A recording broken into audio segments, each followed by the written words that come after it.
যারা ভাবছেন যে শোষক পোকা নিয়ন্ত্রণের জন্য যদি এমন একটি কীটনাশক পেতাম যেটা দামেও কম হবে, খুব তাড়াতাড়ি কাজ করবে এবং অনেক দিন ধরে ধানের জমিকে শোষক পোকা থেকে রক্ষা করবে, তারা এই ভিডিওটি অবশ্যই দেখবেন।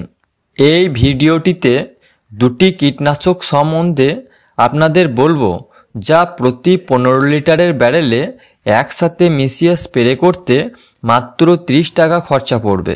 1 নম্বর, ইমিডাক্লোপ্রিড 17.8% SL হলো এক ধরনের কীটনাশক যা বিভিন্ন ধরনের শোষক পোকার স্নায়ুতন্ত্রকে আক্রমণ করে তাদের মেরে ফসল রক্ষা করে।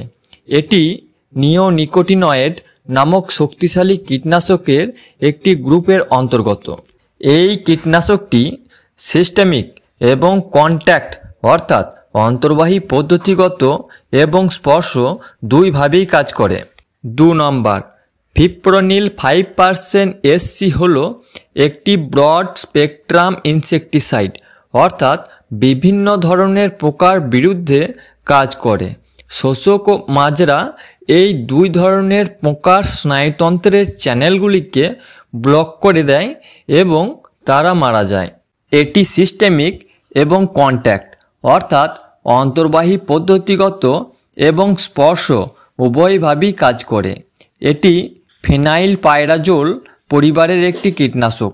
ইমিডাক্লোপ্রিড দ্রুত শোষক পোকাকে মেরে ফেলে, অন্যদিকে ফিপ্রোনিল ধীর এবং দীর্ঘস্থায়ী সুরক্ষা প্রদান করে। ইমিডাক্লোপ্রিড এবং ফিপ্রোনিল এই দুটি কীটনাশক ভিন্ন গ্রুপের ভিন্ন পদ্ধতিতে কাজ করার ফলে এই দুটি কীটনাশকের মিশ্রণের কার্যক্ষমতা অনেক গুণ বেড়ে যায় এবং দীর্ঘদিন ধরে শোষক পোকা থেকে ধানের জমিকে রক্ষা করে। যে ডোজে এই দুটি কীটনাশক প্রয়োগ করবেন তা হলো 15 লিটারের ব্যারেলে ইমিডাক্লোপ্রিড 10 ml এবং ফিপ্রোনিল 20 ml। যদি এই ভিডিওটি আপনাদের ভালো লেগে থাকে এবং এই ধরনের নতুন নতুন ভিডিও আরও দেখতে চান, তাহলে এই চ্যানেলটি সাবস্ক্রাইব করে রাখুন।